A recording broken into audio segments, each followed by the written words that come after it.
Dahil nga, nakita natin itong mga nakarang araw, ang daming binaha. Naku po, gustong punduhan ulit ang flood control.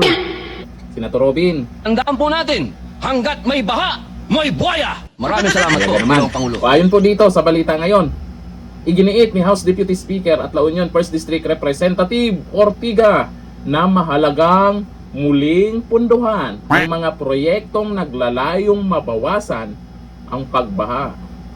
Partikular sa mga lugar na itinuturing na red at orange zones. Yung pondo nakaraan, umabot ng trilyon, di umano yan. Budget para sa flood control.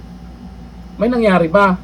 Hanggang pinagyayabang lang yan ni Junior doon sa zona pagkatapos, ala na, gustong imbestigahan nila Marcoleta. Pero, ngayon, nung si Tulfo na nandyan, Tulfo, anong balita? Nga. Ayon sa kongresista, hindi lamang traditional na flood control structures ang kailangan. Dapat din umanong ponduhan ang mga catch basin at komprehensibong drainage system bilang bahagi ng mas malawak na flood control mitigation program. Talaga naman, pondo na naman. Iminungkahi rin niyang gamitin ang datos ng Project NOAA, drones at iba pang teknolohiya upang matukoy at mabalidate ang mga lugar na higit na nangangailangan ng proteksyon laban sa pagbaha. Nako, pag eto yung pinag-usapan, yung mga buhaya kahit nabusog na sila, malamang ngayon nakanganga.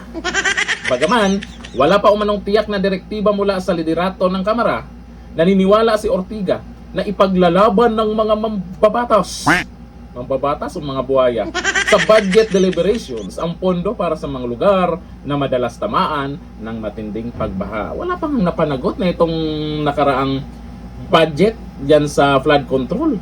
Pero eto, gusto may budget na naman. Nako, hindi kayo masyadong halata. Dito, sa plano nila, na pondo na naman, ay maraming natawa, maraming nagalit. Ito, ang komento ng mga netizens. Sabi ni Jory Gumban, parang tama talaga si Robin. Pag may baha, may buhaya. Sabi ni Berel Kaday, syempre naman, malakas ang kitaan dyan. Sabi ni Johnny Pablia, para paldo na naman. Ay, sana ho lagi paldo. Ito sabi ni Damon Tambor, another paldo ang iniisip ni Boss Ortiga.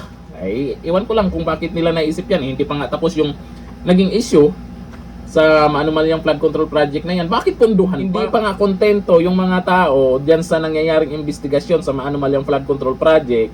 Tapos ito pa yung mababalitaan natin na gustong pondohan. Naku po, mga buhaya, tuwang-tuwa malamang sila sa balitang yan. Hanggang dito lang, thank you. Bye-bye.